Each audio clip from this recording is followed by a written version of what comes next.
Olá, meus amigos e minhas amigas leitores. Vamos falar hoje sobre Hamlet, conforme prometido, hein?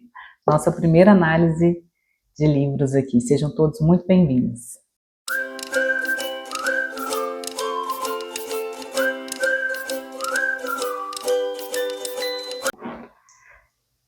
Pessoal, bom, vamos lá. Estou animada por esse vídeo e um pouco nervosa também, né? Mas coragem é o meu lema para 2026 também, das minhas palavras favoritas. Então, Hamlet, por essa leitura do Rodrigo Lacerda, com certeza ficou muito mais fácil a compreensão, sabe? Então, recomendo demais a leitura desse livro pelo Rodrigo Lacerda, e aí eu vou dizer os motivos principais, mas antes disso, para gravação desse vídeo, queria deixar uma dicasinha aqui para quem gosta de fazer registro, quem gosta de fazer um planner e um fichamento das suas leituras, que na verdade é mais um planner, né? Que eu ganhei esse planner literário aqui da Livraria Vila. Uma coisa que eu achei Vila, Livraria da Vila, né? Uma coisa que eu achei muito bacana, mesmo que você não tenha um fichamento, que você não tenha um planner, era colocar esses dados, né? Porque basicamente o que é um resumo, um fichamento? Você põe os títulos, o autor do livro, né? O gênero, mas a nota, né? Que a nota eu vou falar no final desse vídeo, de quanto que eu daria pro Hamlet ou Hamlet, de Shakespeare, escrito na versão do Rodrigo Lacerda. Mas, enfim, o que eu achei mais bacana nesse planner é que ele põe os dados do livro, né? Capítulos ou passagens que eu mais gostei, citações destacáveis, e essa parte eu achei muito legal. Então, a gente colocar para poder trazer a riqueza da literatura na nossa vida, né? Que é a passagem sobre o que este livro mudou em mim. Então, esse aqui eu achei bem bacana a gente ter registrado.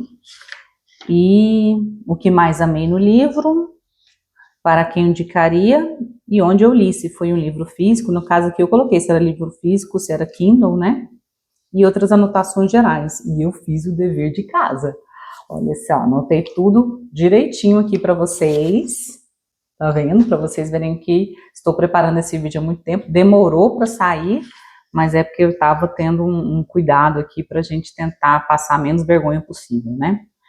Enfim, então, essa parte sobre o que este livro mudou em mim, eu acho muito importante destacar, e eu vou ler para vocês. E vamos lá. Tá vendo que tá até uns destaques, assim, uma parte? A princípio, eu confesso que eu não me identifiquei muito, assim, na leitura, né? Primeiro porque o enredo é sobre um príncipe na Dinamarca, né? Apesar de Shakespeare ser do século XVII, por aí, 16, 17, né? A história se passa no século XI, se eu não me engano, e trata de conflitos na sucessão da monarquia na Dinamarca, sabe? Bem, é um livro que, na verdade, é uma peça, né? Porque o Shakespeare é um dramaturgo. E aí, no início, eu fui lendo e terminei de ler, achei bacana a história, mas eu falei, poxa, parece que não me impactou tanto. Só que aí, quando eu fui trazer no planner para fazer as informações aqui do livro, eu vi o tanto que ele me impactou. Então, assim, como é importante, né, a gente aproveitar esse espaço, eu convido vocês também que não têm esse hábito de, depois que encerrar uma leitura, escrever um pouco sobre esse livro, né, dedicar um tempo para isso é realmente essencial. Porque quando eu tirei esse tempo para poder analisar a obra, eu percebi que como ele foi impactante, na verdade, né? Então, eu acho realmente, assim, se você puder ter um tempinho, dedique na sua vida a conhecer um pouco de Shakespeare por toda a sua influência na nossa cultura, né, aqui no Ocidente. Então, assim, trazendo um pouquinho de contexto, eu estudei, sou uma pessoa que estuda também, de falar bobagem, né? O Shakespeare, ele é considerado no período do classicismo. Por que é importante a gente entender em que tempo histórico o autor, né, alguma pessoa que faz alguma arte se destaca no tempo, né? Porque a gente consegue compreender de qual lugar ele está falando, né? Quais são a filosofia da sua época, o espírito do seu tempo, né? Então, durante o classicismo, ele traz princípios muito antropocêntricos e racionais, né? Então, a gente logo vê que na obra há uma valorização das virtudes do raciocínio, de você não se levar muito por seus impulsos, da racionalidade, e também o classicismo ele busca a manifestação da beleza e da harmonia. Então, ele traz umas linhas clássicas e está muito vinculado ali ao movimento do Renascimento, onde há mais ou menos uma quebra com aqueles pensamentos mágicos, ou então com ideias muito religiosas, né, colocando realmente o homem no centro das coisas e da visão das qualidades humanas, principalmente do ponto de vista racional, né? E aí, sabendo um pouquinho disso e trazendo um pouquinho de curiosidades, na verdade, a peça para a qual foi escrito Hamlet, né, ela teve várias passagens, várias leituras, várias traduções. Então, até de acordo com a Ana Maria Junqueira, que é a minha professora da faculdade, que eu li sobre a história da literatura, né, ela traz que é o ator, que o Shakespeare é o autor mais traduzido e encenado da história. Então, assim, eu acho que nós começamos muito bem escolhendo uma obra como essa, né? E o Hamlet é o personagem provavelmente mais analisado. Por quê? Porque o Hamlet, como eu disse, é um príncipe, né? E na obra, da forma como Shakespeare apresenta esse personagem, ele traz tanto um aspecto filosófico, como um aspecto existencial, como questões sobre política, sobre poder, sobre morte, né? Então, você pode analisar um personagem de várias formas, e muitas pessoas deram ênfases diferentes ao personagem, e as leituras deles muito diferentes. Isso eu consegui perceber, porque durante a leitura, eu sei que quem gostava muito desse personagem e da obra é o professor historiador Leandro Carnal, né? Ele, inclusive, minha tia muito querida, indicou, ele até escreveu um livro, O que eu aprendi com Hamlet, né? Uma tia minha me indicou também. Eu comecei a ouvir, só que eu não consegui terminar muito as ideias dele, mas eu consegui ouvir uma palestra que ele deu, se eu não me engano, no Café Filosófico, o Leandro Carnal, né? Contextualizando, trazendo um pouco o Hamlet nos nossos tempos atuais, o que ele diria sobre os nossos costumes, a nossa cultura aqui de mundo digital, rede social, essas coisas. É bem bacana também quem gostar, né? E é muito interessante você perceber que a visão do Carnal sobre o personagem é totalmente diferente do Rodrigo Lacerda, que foi a pessoa que me conduziu nessa leitura de Hamlet, né?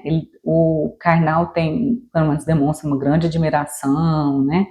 Inclusive também a Ana Maria Junqueira, que fez essa análise no livro também na história da literatura, né? Ela apresenta que ele é inteligente, perspicaz, observador e pensa antes de agir. E ele tem uma riqueza filosófica, psicanalítica e existencial, né?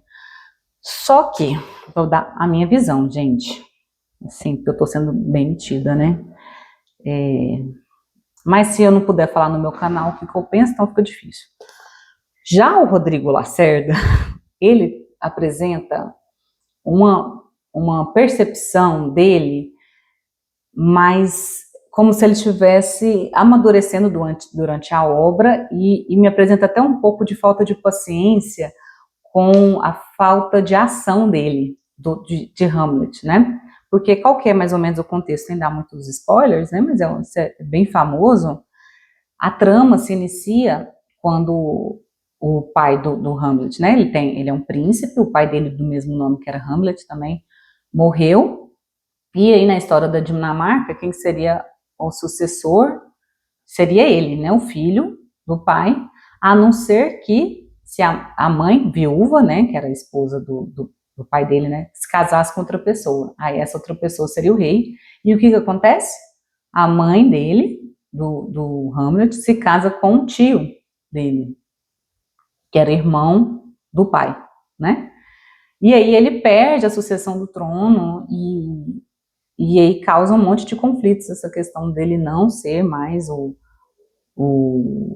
que será o rei da Dinamarca, questões políticas, existenciais, e depois ele tem desconfia, aparece o espírito do pai, que essa questão também do espírito é muito interessante para a época, ter um certo misticismo, né, você colocar um espírito na peça, assim, né, e ele, aparece esse espírito do pai dizendo que ele foi assassinado, então na verdade esse tio teria assassinado o pai dele para casar com a mãe e pegar a coroa dele, né. Então, nisso ele gera um monte de conflitos e questões existenciais que se misturam também com as crenças que ele tinha da época, né? Então, tem muitas passagens em que ele se delonga muito para tomar algumas atitudes. Então, aparece a situação na frente do Hamlet, por exemplo, ele pode vingar ou não essa morte do pai. Aí ele pensa muito, raciocina muito. Então, na visão do Rodrigo Lacerda, isso acaba sendo uma certa imaturidade dele, um excesso de análise, né, de raciocínio. E o que é mais legal do personagem, assim, que eu posso talvez resumir, e que eu também pesquisei sobre isso, que eu acho que cada um de nós pode se identificar um pouquinho com ele, entendeu?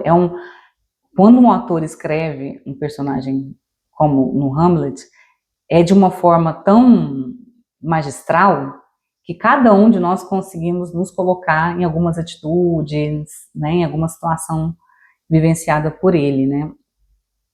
Então, eu me coloco nesse lugar também, igual o Hamlet, eu sou uma pessoa que penso muito, eu fico ali filosofando e refletindo demais sobre a vida, e isso algumas vezes atrapalha a minha existência, porque a vida pede uma praticidade, ou então, se você tivesse tomado alguma atitude naquele momento, será que as consequências daquele seu devaneio, da sua demora, não teriam sido melhores, o resultado das suas ações no futuro? Então, assim, nessa minha análise, como a gente pode ver o personagem sob vários aspectos, eu vou me atentar num aspecto maravilhoso que eu achei que são os assuntos existenciais. Não vou pegar muito na parte histórica, nem vou me pegar muito nas partes políticas, vou me aprofundar aqui nas questões existenciais e como mulher, obviamente, né? Não querendo ser, como tem uma palavra para isso, quando você faz uma leitura fora da época, vou lembrar daqui até o final, tomara. Eu entendo que o Shakespeare escreve numa época em que sempre teve misoginia, né? Na verdade, o preconceito contra as mulheres é um dos preconceitos mais antigos que tem. Então, ele tem uma visão sobre a mulher naquela época muito pior do que nós temos hoje, né? Então, não tem como eu, como mulher, não destacar como fica muito perceptível na obra, e até o Rodrigo Lacerda fala disso, né? Da visão dos homens e do lugar das mulheres na sociedade naquela época, né? As personagens femininas têm muito pouco espaço, que são a mãe dele e a namorada, também, né, Ofélia, e Gertrudes, que era a mãe dele, e elas não têm muita posição, na verdade elas são muito vítimas do que os homens fazem, do que eles falam, né?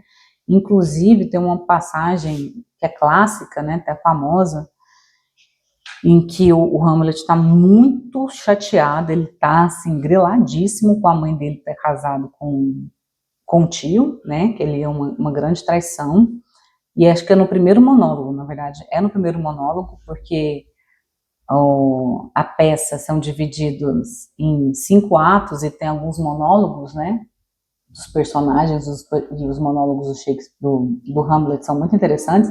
Então, logo no primeiro monólogo, ele faz todo um raciocínio a respeito do comportamento da mãe, de como o pai era maravilhoso. Então, se a gente for até fazer uma análise psicanalítica freudiana aqui, né, você vai percebendo como ele vai desconstruindo essa personagem, essa visão romantizada e heróica do pai, sabe? O pai falecido, né, que era o rei.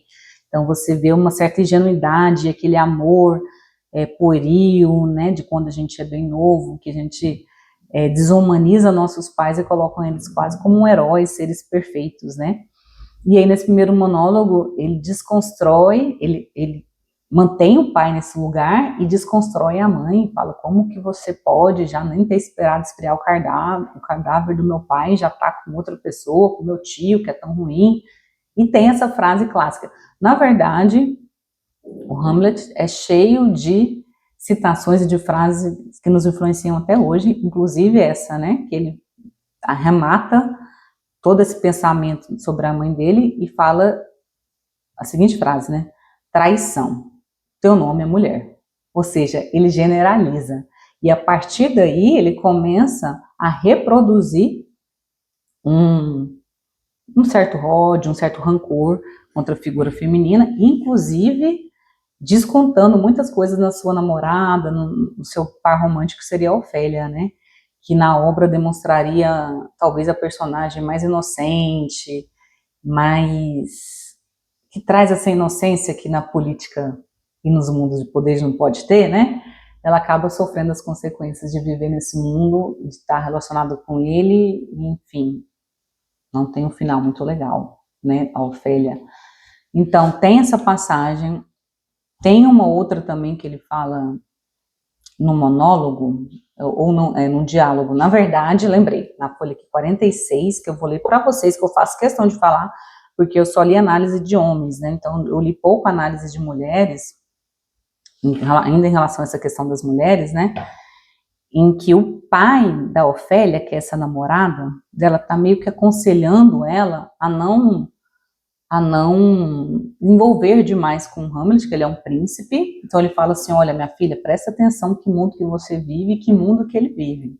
Então ele meio que faz uma comparação entre o Hamlet e ela e diz assim, olha, é melhor você se resguardar um pouco, né? Fica um pouco na sua, faz um mundo difícil, se afasta dele, porque são mundos muito diferentes, em tudo. Então teve uma frase que me deixou um pouco chateada como mulher, que ele pega e fala assim, o seguinte diálogo de pai para filha, né?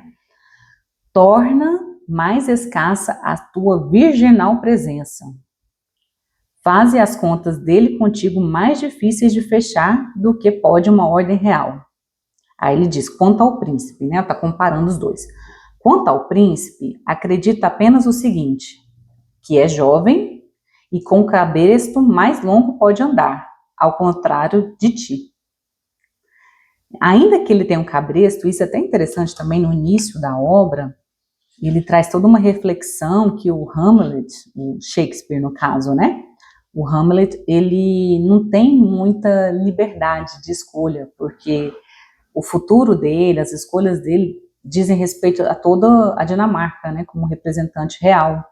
Isso é muito interessante também da gente analisar na nossa política atual, né? Quando nós ocupamos cargos como presidente, que seja um senador, um vereador, nós não falamos mais por nós, mas nós falamos em nome do cargo que a gente ocupa, né? Então, quando você pensa em um príncipe e um rei, a vida dele não está na mão dele, né? Teoricamente, ele teria que pensar numa vida de servir ao seu povo, à sua população. Então, traz um pouco de análise sobre isso, mas como eu disse, não ia falar sobre política, eu ia dar um enfoque no existencial. Enfim, apesar de Hamlet ter um cabresto, o dele é mais longo do que o da Ofélia, porque ele é um homem, né? Então é uma coisa que fica bem claro. E por último, para não ficar muito chato ficar falando só nesse assunto de ódio, de mulher e de como nós temos bem menos liberdade, inclusive a liberdade, a questão do nosso livre-arbítrio, é outro assunto existencial que é muito comentado na obra, né? É interessante que na fala da Ofélia, ela diz o seguinte, que aí ela vai dar um discurso dela, né? Ela fala assim, isso aqui é a mulher falando, né? Bem, Deus vos pague. Dizem que a coruja era filha do padeiro. Isso aqui é importante eu ter citado, porque dizem que a coruja era filha do padeiro, a gente não conseguiria analisar se a gente não entendesse o contexto. Então, Rodrigo Lacerda explica, né? Então, como a peça ela foi feita em versos, ela é escrita como uma poesia mesmo, né? Ele, depois de alguns versos, o Rodrigo Lacerda vai lá e traduz isso para a gente mesmo, então fica mais fácil você compreender. Mas essa passagem que eu queria destacar, olha. Senhor, sabemos o que somos, mas não o que podemos ser. Isso aqui para a mulher é muito importante, assim, né? A gente sabe onde a gente está, mas o que a gente poderia ser se a gente não tivesse alguns cabrestos que nos segurassem, né? Então, esse é um ponto que eu achava muito importante trazer para vocês. Mais algumas curiosidades para quem ainda está pensando se vale a pena ou não ler nessa edição, nessa versão.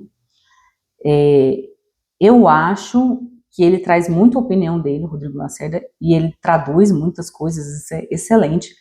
Por outro lado, você fica com uma visão um pouco limitada, porque é a partir do ponto de vista dele, não a visão da obra sobre a perspectiva dele. Então, seria interessante, e foi o que eu busquei fazer, né, você buscar outra análise, outra visão, porque como ele traz bastante a visão, como ele pensa do personagem, se a gente não aprofunda mais, você fica muito limitado, entendeu? Você consegue ver só a partir de uma lente, né? E o legal é quando a gente tem muita lente, tem muitas outras formas de poder analisar o personagem. Agora, a questão existencial que nos toca a todos, homens e mulheres, é muito, muito forte no livro e foi o que mais me chamou a atenção. Primeiro, a questão da poesia, né? Não tem jeito. O que eu até coloquei aqui, o que eu mais amei no livro, né? O emprego magistral da linguagem de Shakespeare. É realmente assim, isso que eu só li a tradução, né? A gente não leu em inglês, mas é fenomenal. E a frase que se você mora neste planeta, é igual o Rodrigo Lacerda fala, né? Se você mora neste planeta, se você não é um pouquinho atento às coisas do mundo, você já ouviu o to be or not to be, that's the question, né? Ser ou não ser, eis a questão. Gente, como que uma pessoa escreve isso há centenas de anos, há muitos anos atrás, a gente ainda usa essa frase tão forte, né? Mas aqui você consegue compreender no contexto em que ela foi trazida, né? Que é no terceiro monólogo do Hamlet, ele traz toda uma questão existencial. Talvez se a gente fosse resumir a angústia, né? Essa questão que a gente tem uma angústia existencial, é realmente nesse terceiro monólogo que ele inicia com essa frase, né? Ser ou não ser, eis a questão. Eu acho que vale a pena a gente ler um pouquinho, e é realmente sobre essa questão do excesso de pensamento, né? E que ele está numa dúvida muito grande, não, ele está com um sofrimento muito grande, até da perda do pai, e de lidar com a realidade do mundo, né? Que eu acho que antes da morte do pai, e pelo menos o que o Rodrigo Lacerda fala, ele era um príncipe que estudava, então ele estava estudando, ele não tinha ainda essas questões, as preocupações com a monarquia, com o futuro dele, e aí já vai para uma tragédia dessa, né, e descobre que esse pai ainda foi assassinado, isso causa uma angústia, um sofrimento muito grande nele, e faz ele até pensar na questão do suicídio, né, do tipo, para que a gente está vivendo? Questões existenciais mesmo, para que eu estou aqui? E aí ele começa a ser ou não ser, eis a questão, e tem essa parte, olha como é bonito. É morrer, dormir, nada mais. E dizer que ao dormir acabam suas preocupações e os 1000 golpes naturais herdados pela carne. É um desfecho a ser devotadamente almejado. Morrer, dormir, dormir. Talvez sonhar. Sim, esse é o obstáculo. Que sonhos podem vir no sono da morte, quando tivermos nos livrado do turbilhão carnal. Então, há um medo assim, o que acontece depois que a gente não está aqui, né? Seria assim, tranquilo, se eu só me matasse, não existisse nada depois, né? Mas eu tenho uma coisa chamada consciência, que me faz pensar se existe algo após a minha morte, e se existir, as minhas ações agora, neste momento, vai refletir na minha pós-morte, né? Então, são reflexões sobre o medo da morte e como isso também, às vezes, pode nos paralisar. Aí, nesse mesmo monólogo, ele até fala, né? Essa ultrapassagem. Que a morte é o país desconhecido de cujas fronteiras nenhum viajante retorna, que paralisa o ímpeto e nos faz preferir a resignação aos males que temos, em vez de partir rumo a outros desconhecidos. Assim, a consciência nos torna a todos covardes. Então, assim, é mais uma reflexão existencial, né? De que vale a pena a gente, às vezes, ficar parado, com tanto medo, e isso não nos impede de ousar e buscar novas fronteiras, né? Outra coisa que eu não podia deixar de comentar aqui, mas a gente já vai estar encerrando, que é a questão do luto, né? Então, o Karnal também disse nessa palestra como que depois que ele perdeu o pai adulto, ele voltou a ler essa obra, né? Então, eu até recomendo que vocês tenham realmente esse livro como livro da vida, porque a gente vai, numa obra que a gente vai poder ler várias vezes e vai trazer novas mensagens de acordo com o momento da vida, que a gente nunca lê o mesmo livro mais de uma vez, né? Então, dependendo do que a gente vivenciou, é um livro diferente, com mensagem diferente. E como eu, particularmente na minha vivência, o luto é uma coisa que tem me interessado muito, porque eu particularmente vivenciei 2 perdas muito fortes na minha vida. Então, tem uma passagem que eu queria dividir com vocês, que é sobre essa questão também, que é o trabalhado na obra, sobre as aparências, né, que a gente não podia deixar de falar. Como, às vezes, nós nos prendemos nas aparências, com as imagens que a gente quer demonstrar para o outro, né, e outra coisa que o Hamlet começa a observar dentro da monarquia e no meio que ele convive, é como as pessoas vivem de imagens. E aí fica difícil de você saber o que elas realmente são, primeiro porque talvez nem elas mesmas se conheçam, né, e passam uma vida inteira vivendo mais da imagem, da aparência, do que do que realmente é, do que realmente sente, né. Então, no casamento da mãe com o tio, as pessoas começam a questionar ele, que ele tá vestido de preto, bem aquele, eu imagino aquele adolescente jovem, meio revoltado, né, com cara ruim, e aí todo mundo pergunta para ele, fala, nossa, por que você tá com essa cara? Tenta ficar um pouco mais feliz, né, e o pai dele tinha morrido há menos de 2 meses, né. Aí a mãe dele até pergunta, né, para ele, assim, meu filho, jogue fora a roupa à noite e deite um olhar amigo no rei da Dinamarca, que é o marido dela, né? Não fique sempre de olhos baixos à procura de teu pai no pó da terra. Sabes como são as coisas. Tudo que vive há de morrer e passar da natureza para a eternidade. Aí ele fala, sim, senhora, sei como são as coisas. Aí ela fala, mas se tu sabes, por que pareces tão macambúzio, né? Tão triste? Aí ele fala essa passagem que eu queria compartilhar com vocês também. Parece, senhora? Não. É. Não conheço as aparências. Não é apenas a cor nanquim do manto, boa mãe, nem as tradicionais roupas de preto solene, nem os suspiros da respiração forçada. Não. Nem o rio caudaloso das lágrimas, nem a expressão de sofrimento no rosto, somados a todos os tipos, formas e sinais de tristezas que podem ser fiéis ao que sinto. Esses sim, parecem, pois são coisas que um homem pode fingir. Tenho dentro de mim o que vai além da aparência. Estes são apenas os trapos e anúncios da decência. Então, aqui ele está enfatizando realmente as sensações, os sentimentos dele, a dor que ele está sentindo, né, no luto, e que vai muito além das aparências, né, e que como a minha leitura, né, como cada um sente de uma forma também, né, e há um respeito pelo luto e pela tristeza que a gente sente após perder uma pessoa que a gente ama.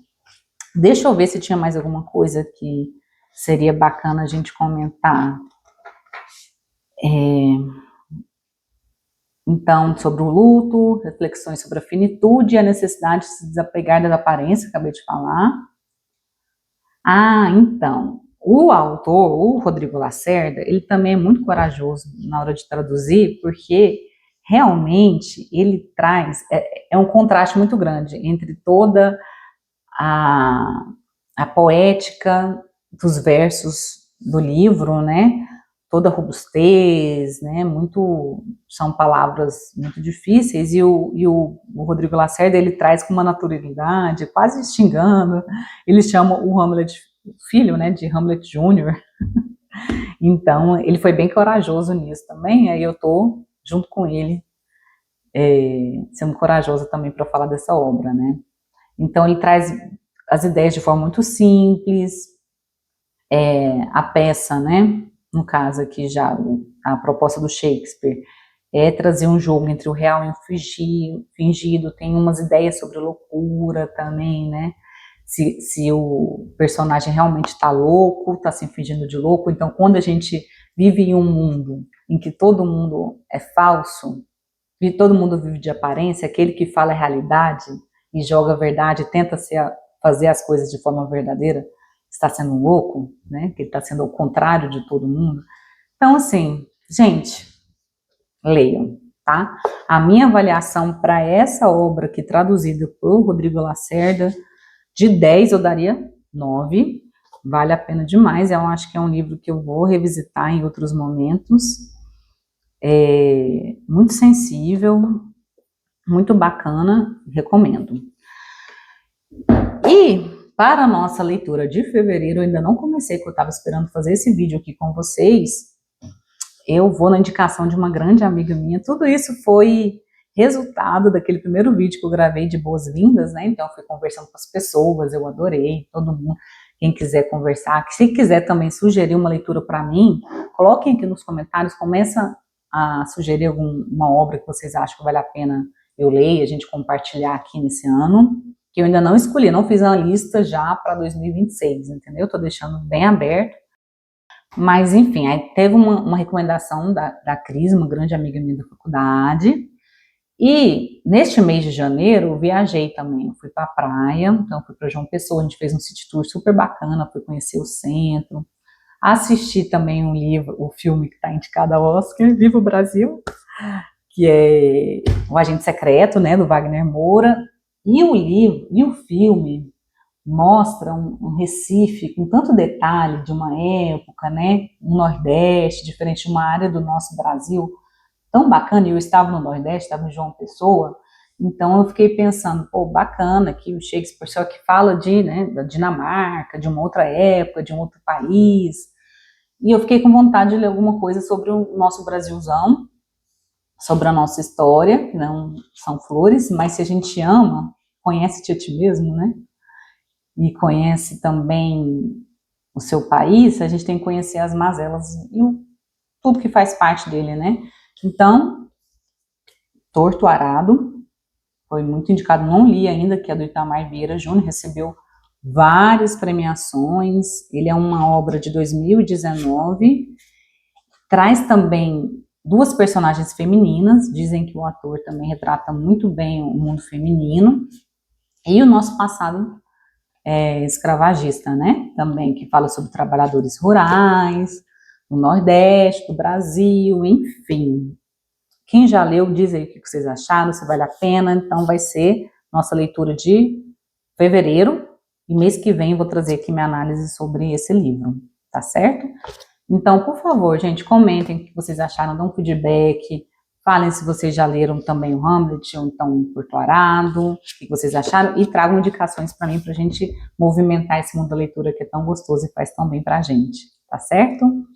É isso, espero que vocês tenham gostado, e a gente se vê, então, no mês que vem, com Torto Arado, de Itamar Vieira Júnior, e me sigam, dê indicações, e a gente se vê. Muito obrigada, gente. Até logo, um beijo.